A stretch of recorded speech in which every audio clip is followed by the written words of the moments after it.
This is Andy Gutierrez from StarWars.com, and you are listening to Coffee with Kenobi with Dan Z. This is the podcast you're looking for.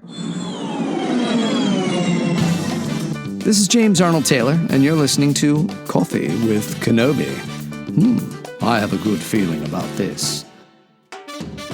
Well, hello there, my friends. Welcome back to another episode of CWK Live every Tuesday night at 7 o'clock p.m. Central Standard Time, 1 hour before a new episode of Ahsoka drops on Disney+. I'm your host, Dan Zare, absolutely delighted to be talking Star Wars with each and every one of you. Our friends are back. We're not having technical issues. All is right with the galaxy. Let's bring in our friends. First is Minta. Hello, Minta. This is the way it's CWK/Tano Tuesday. That is right. Great to see you, Minta. Happy Tano Tuesday to you, Mary Purdue. Anthony King is back. Hello, Anthony. Happy CWK Live. Good to see everyone. Great to see you, my friend. Terry's here. Hey. I just saw in the CWK chat and our Facebook group in the CWK Cafe that Terry's got some tricks up his sleeve for tonight, which I respect.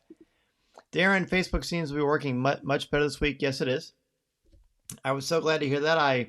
It was funny. I was looking through and it said that Dan didn't have access to Coffee with Kenobi. I was like, well, that is unfortunate, but fortunately it was a Facebook glitch. And Darren, great to have you. Greg is here. Hello, Greg. Good evening to you, my friend. Happy CWK Live Day and the Ahsoka pre-show. Really enjoying you and Greg's recaps each and every week. Fabulous stuff. Joseph is here. He is new. He says, hello, happy to be back. Newish to the live shows and excited to share. Yeah, Joseph, definitely recognize your name, my friend. So happy to have you on the show with us tonight. Mary says, just today watched a Shadow Warrior per guild jumped just as CWK Live went live. Boy, that is awesome. I wish I could somehow incorporate that. That would be cool. That's awesome. Very good. Well, Mary, that is perfect timing. And Joseph, Mary says, welcome to you as well. Brian is here. This is the Tuesday we are looking for. Looks like Facebook is our friend again. Not only is it our friend again, and Brian, great to see you. It's nice I can actually read your names. Last week I couldn't read anybody's names except for when you're on YouTube. Speaking of that, Jordan is here. Hello, Jordan. Welcome back to the show, buddy. Good to have you. Jason is here as well. Hello, Jason. He says, Henrik is deeply entrenched in an epic Star Wars Lego battle. Hey, respect, my friend. So he won't be able to join us tonight, but I have our top fives ready to go. Great. Looking forward to it, man. Leo is here. Hello, Leo. Great to see you. Happy Ahsoka Day to you as well. So good to see you all. We're saying our welcomes, and that's nice to see all of you. Look, it's going to be a fun show. Tonight's category is, of course, your top 5 moments from Ahsoka, Shadow Warrior, an episode that I keep saying this every week, but this is really true. We're not going to stop talking about this one for a really, really long time. We also have your Star Wars. We've got Star Wars news and merchandise, plus your comments and questions. So let's go ahead and jump into what is brewing in the world of Star Wars this week.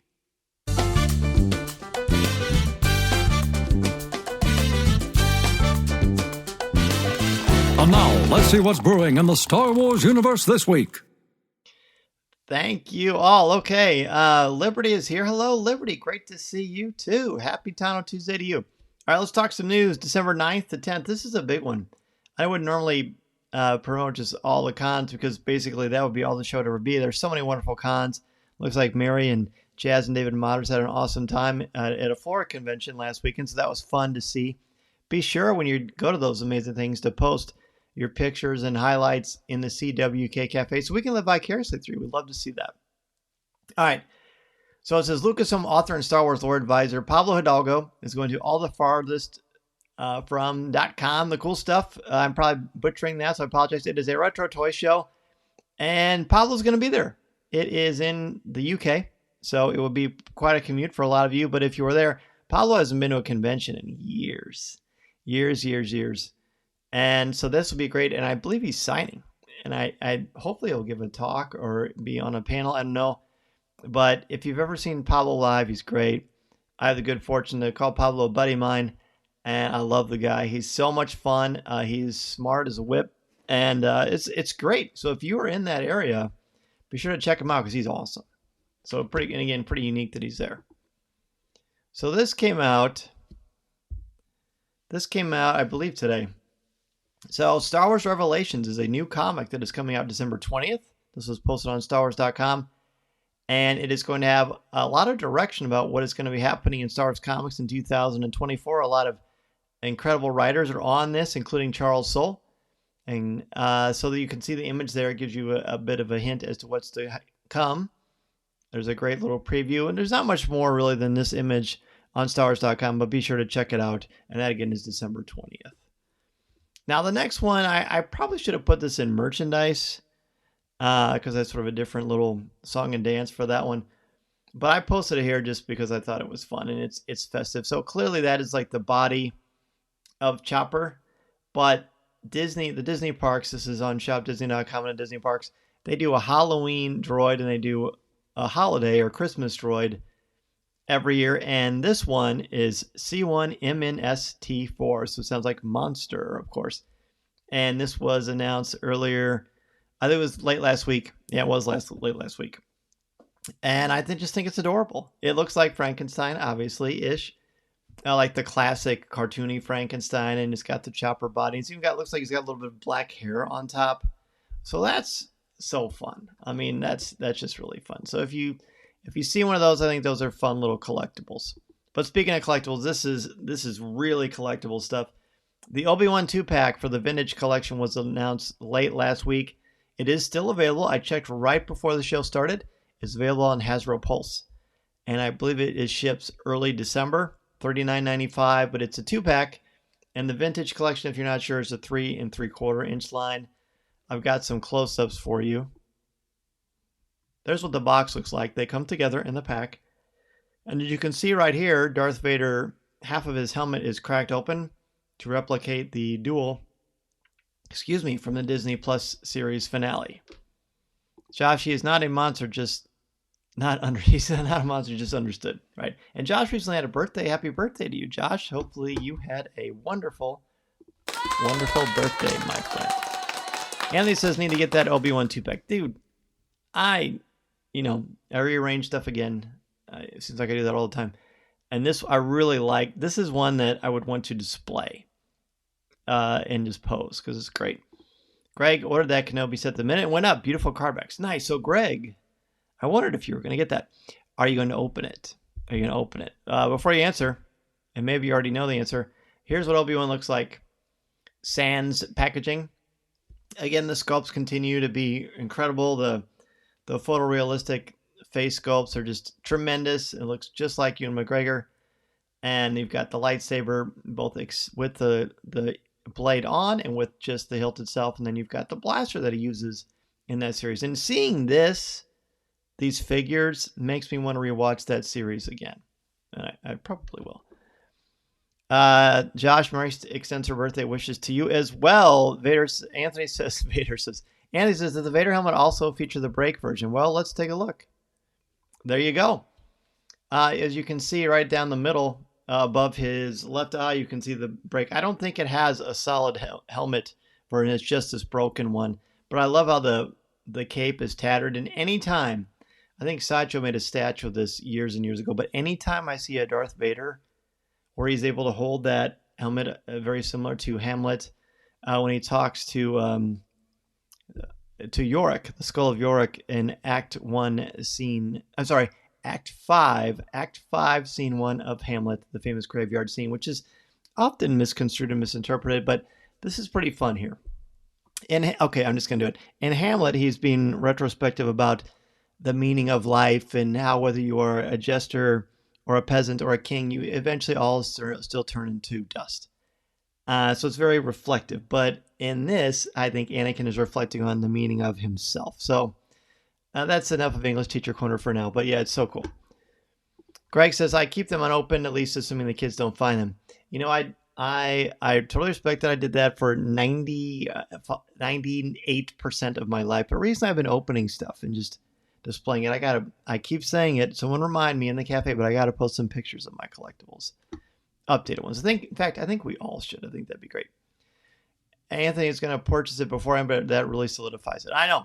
Seriously. It's cool. I mean, everybody's got a million Vaders, I would assume, but this one is extra cool because of the posability of it and the things you can do with it. And that's the pose I would probably pick because I just think it's so cool and reflective. All right. If you remember a few weeks ago, in fact, I got it right here.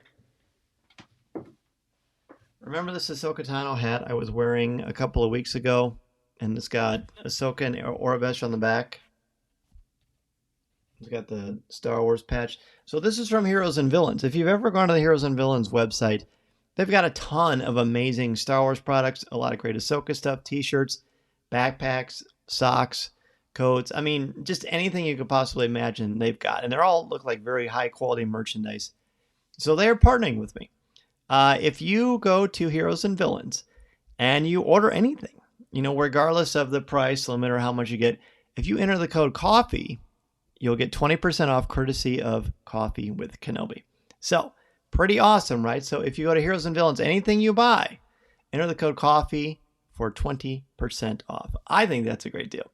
So I will definitely be taking advantage of that too. Great stuff. And I was just looking at it the other day. There's some fun Bad Batch stuff on there. I actually ordered an amazing Spider-Man t-shirt with the classic Marvel logo on it. It's really neat. So again, Heroes and Villains enter the code COFFEE for 20% off, courtesy of Coffee with Kenobi. David, sorry I can't participate tonight. The last episode was phenomenal. David, no worries, my friend. It is great to have you, even to stop by for a moment. Wonderful. Josh says he's wearing the Empire Strikes Back shirt for SDCC today. Oh, cool. That's great. Love that. Heroes and Villains has a lot of great stuff. But speaking of great stuff, it's time to go into our top 5. On our top 5, of course, we're going to take a look at last week's episode of Ahsoka. The episode is, of course, top 5 moments from Ahsoka Shadow Warrior.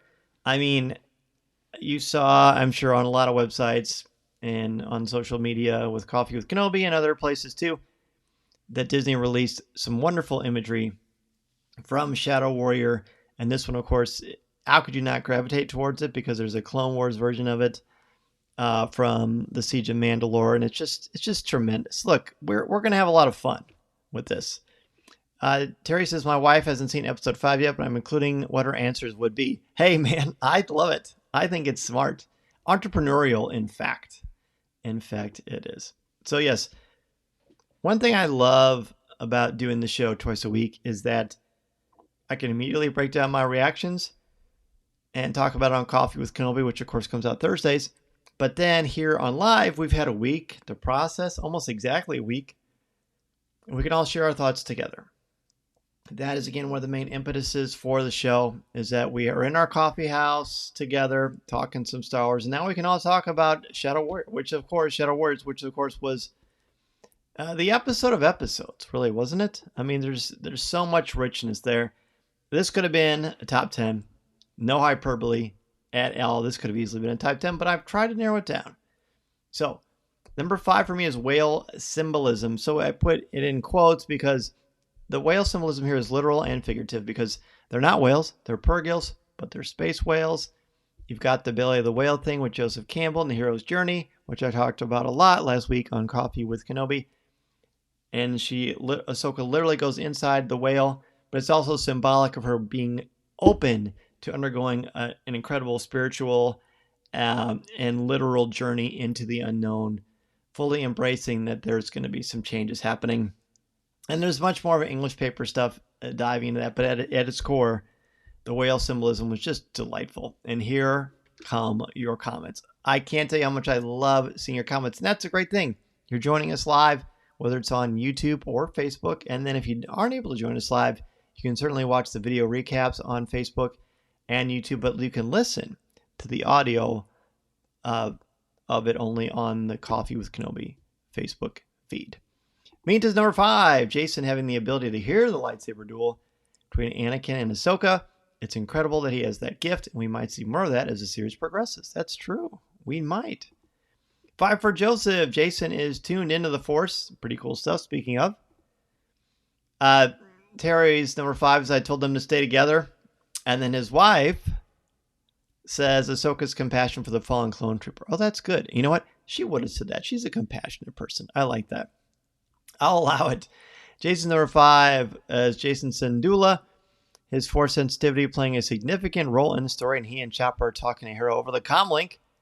A much-needed lighthearted moment in an otherwise intense episode, yes.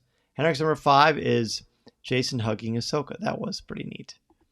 Josh's number 5 is six-legged walkers. There you go. Yeah, flashback to the Clone Wars, man. Greg's 5, Anakin starting the last lesson, particularly his line. I've heard that before, which you probably saw in the behind-the-scenes clip. It was Hayden talking about stating that line, which is pretty neat. Brian's 5, live action CT7567. We heard Tamira's voice and just melted. So cool. And then see him in the classic episode 2 style of the Clone Trooper armor. It's terrific. Leo's number 5, seeing live action Rex. Just like Brian said, terrific stuff. Jordan's 5, Ahsoka, I won't fight you, Anakin. I've heard that before. So this is a popular one. This is a really popular one. Liberty's number 5, Jason trying to get Hera to listen to the waves. Now we know he has the force sensitivity of Kanan. It certainly appears that way. Mary's 5 is Hugh Yang emotionally saying they never listen. David Tennant continues to slay, and the great what? When Ahsoka tells him she doesn't know if the Purrgil will take them to Savine. I love that too. Greg says, live action Rex got a huge cheer in the theater. That's right. It was great to hear Greg's recap, being able to attend the theater viewing of that last week with his son. Pretty neat stuff. All right, let's go to number 4. I put intense. So presumably you know what that means. I'm sure you do. Hugh Yang and Hera are sitting in the cockpit of the Ghost, which is one of the greatest sentences ever. Come on, how awesome. Okay, maybe a little bit hyperbolic, but still. And Hera says, so what was Ahsoka's master like? And there's this wonderful dramatic pause. And Hugh Yang says, blank, blank. He says, intense.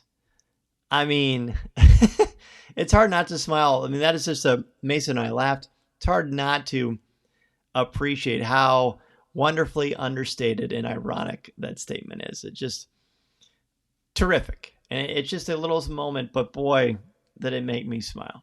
Anytime we can call back with story credulity, these sort of things, I love that. One of the things, this is a mini rant, one of the things I didn't love about the Hobbit movies is they would always give these ridiculously long references to the ring of power and it being so dangerous and hopefully that's okay, wink.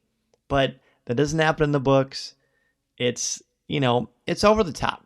It's, in a way, the way I take it is like, it's almost like downplaying the intelligence of the audience. Like we know, okay, but we also know that you can let the story breathe.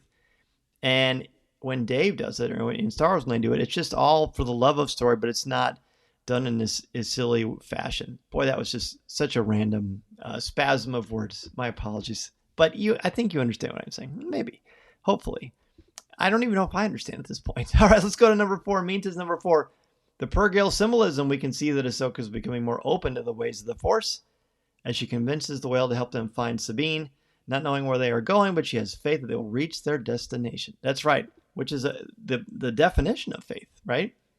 Terry's number 4 is the Clone Wars Revisited, and Jennifer's number 4 is Hugh Yang's reaction when Hera asked what Ahsoka's master was like. So see, Jennifer and I are on the same wavelength there, Terry. Brian's 4, Anakin's signature lightsaber spin attack, right? So awesome. We were pointing at the screen screaming, what? I know.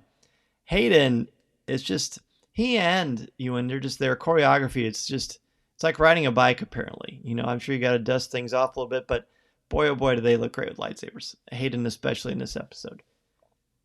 Mary's 4, Jason hearing the lightsabers and the crashing waves. Which was really, really fun and neat to see those connections. Jason's 4, in all caps, live action Rex, the best 5 seconds of Disney TV ever. Wow. Dude, I am glad that you liked it, that it had that effect on you. Isn't that wonderful? Hendrix number 4 is The World Between Worlds, which we love. Greg's 4 is seeing Jason tell Hera to listen, and the beautiful sound design as the waves turned into sabers. The sound transitions and the light and the cinematography on this series is I think it's some of the best Star Wars we've ever seen from that perspective. Number 4 for Joseph, the imagery / the cinema of the Purrgil migration. Yes, that's what a beautiful statement. The cinema of the Purrgil migration. I agree. Liberty's 4 is Hayden's performance was a perfect Matt Lantern Anakin. Oh, I agree.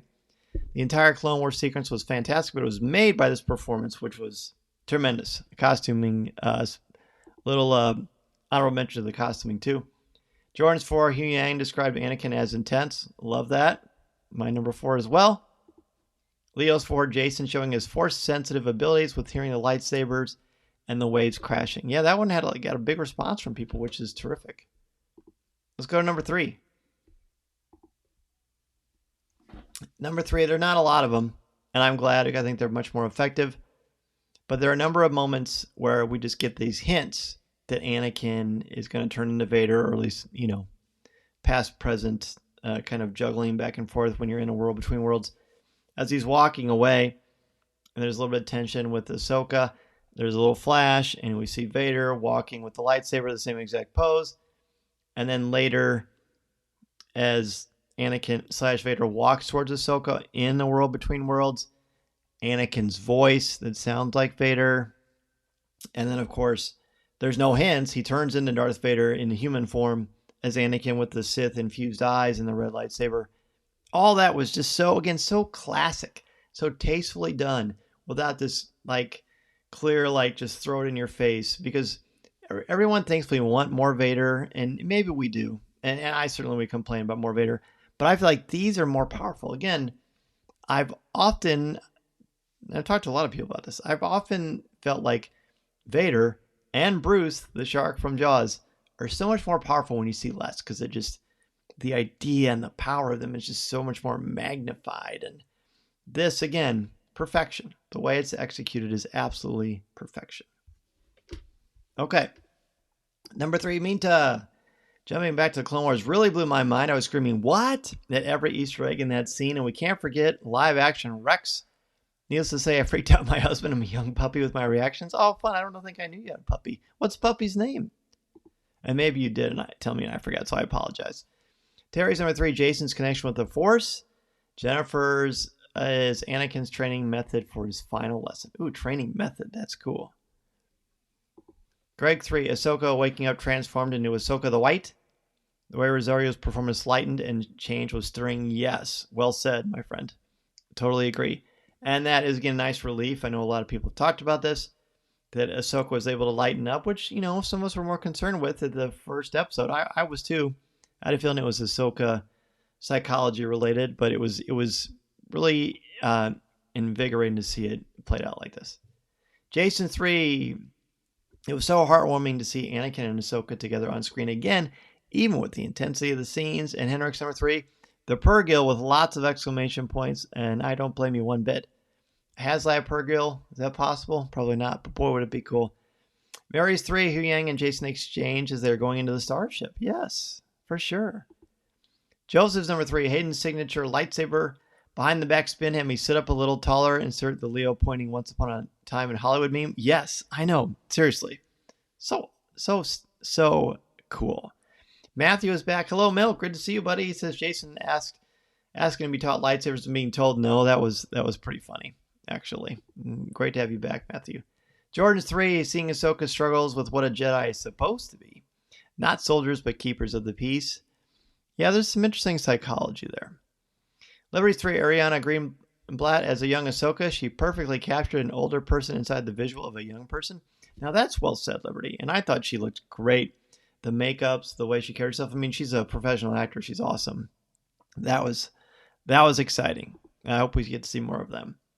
Brian's 3, Ahsoka training, throwing away Anakin's lightsaber like Luke after disarming him on their final battle. Oh, true. Very much like Luke. I hadn't thought about that. Even the same kind of wrist thing. Leo's 3, Ahsoka using the Force to communicate with the Purrgils. Terrific stuff. Terrific stuff. All right, let's go to number 2. Ahsoka and Anakin flashback. So it's not, particularly, it's sort of cheating. I hope it's not the case, but I just lumped them all together because anytime we saw younger Ahsoka and Anakin and they get to talk to each other, yes, when it's Rosario Dawson is great, but having it be Ariana Greenblatt and Hayden Christensen when Ahsoka's younger, especially when we get some scenes with one lightsaber that's green and then two lightsabers that are blue. I just loved it. And see them together, and again, Anakin / Hayden dressed as Clone Wars Anakin.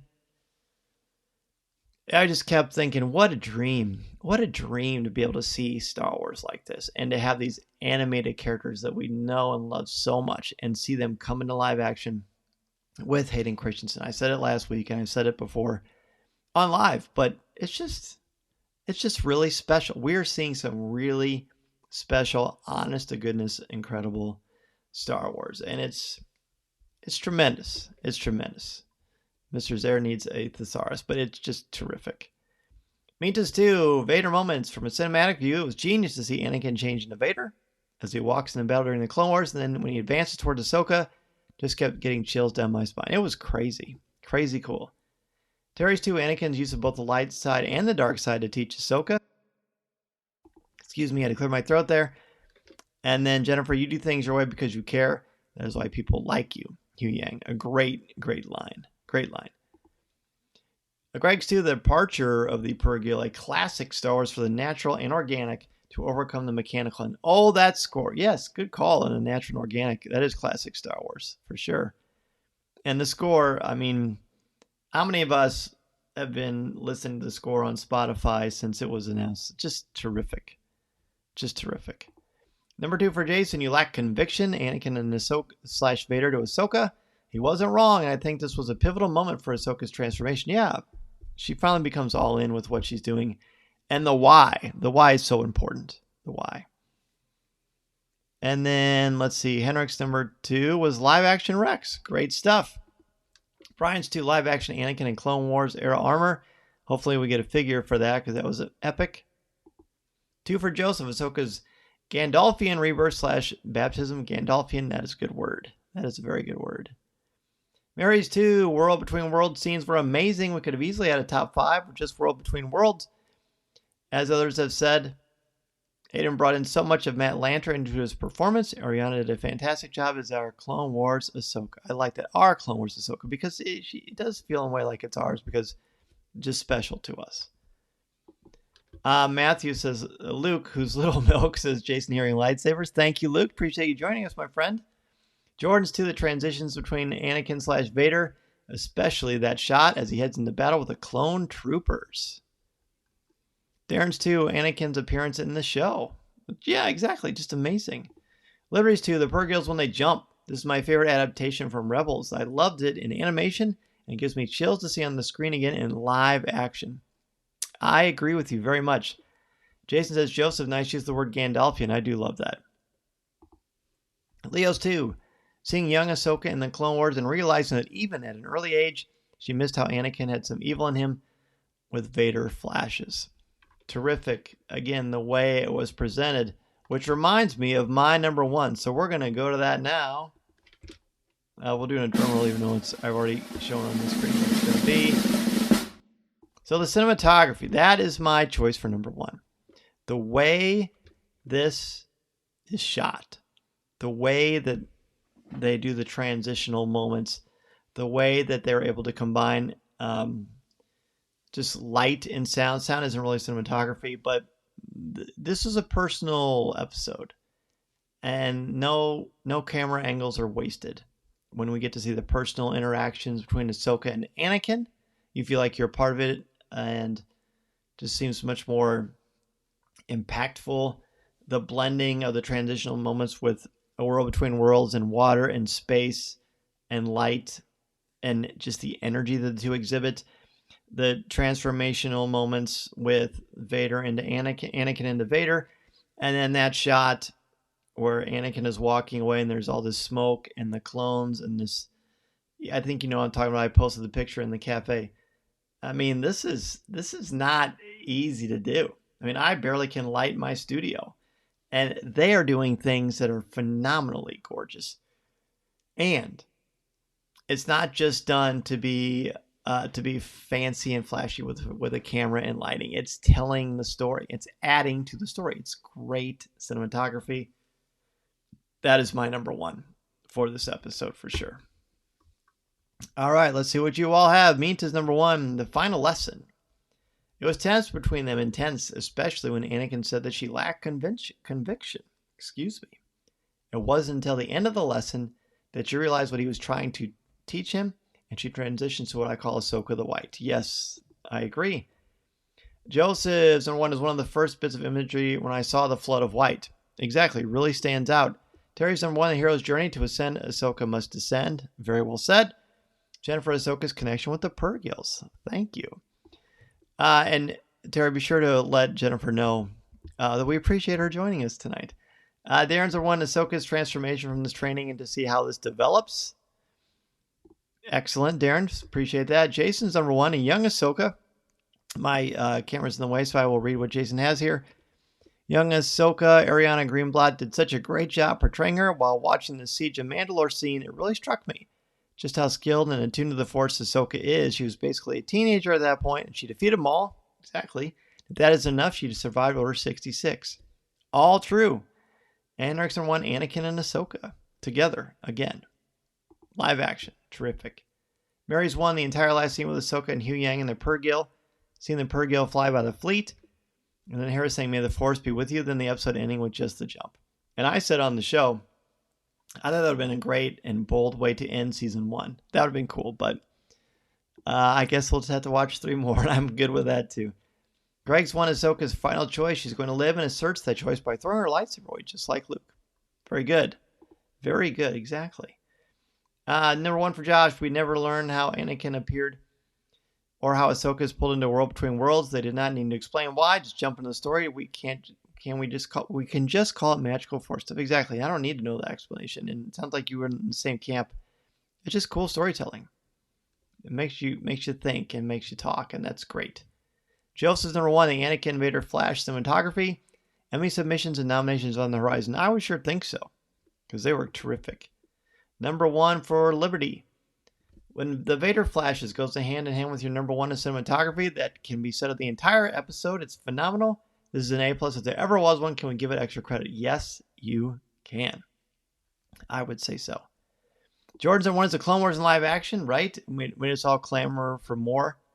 Matthews, when I told them to stay together, I love when droids get emotional right there with the assassin droids saving Mando. Oh yeah, that's true. It is nice to see. Number 1 for Brian, transition between scenes. Anakin cuts away the bridge. Orange smoke to mask the background. It drops into the Clone Wars, and then the washing away of Ahsoka's old self. Exactly. It's just top tier stuff. Zach, what is up, my friend? Hello, Zach. Good to see you, bud. Zach, I post a lot of his stuff on Instagram. So Zach says Anakin is a true balance of the Force, and bringing it due to him able to go from light side to the dark side. I love seeing Hayden back. Also, sorry late to the party. Hey, man. No late pass necessary. Happy to have you. Terry's number 1. This is most likely the greatest thing I've ever seen from the Star Wars universe. Wow. Had every feel I did as an impressionable kid when I first became a fan. I can't disagree with that. It was we're just reliving it now. It's like we're seeing it for the first time. It's just great. Leo's 1, Ahsoka learning her last lesson and a rebirth, and now the scene transforms from world between worlds into water. Yes, those transitional moments are just so gorgeous. Terry says, I'll let Jennifer know she was appreciating tonight's top 5. Thank you, Terry. Appreciate that. Well, thank you, everybody. Next week, of course, we're going to be looking at, it should be part 6. Let me fix that. Next week is going to be your top 5 moments from, there we go, part 6 of Ahsoka. We're just, We're just 26 minutes away from seeing it. No, sorry, 27. Yeah, whatever. We're close. Let's go ahead and jump into Ask Dan Z, shall we?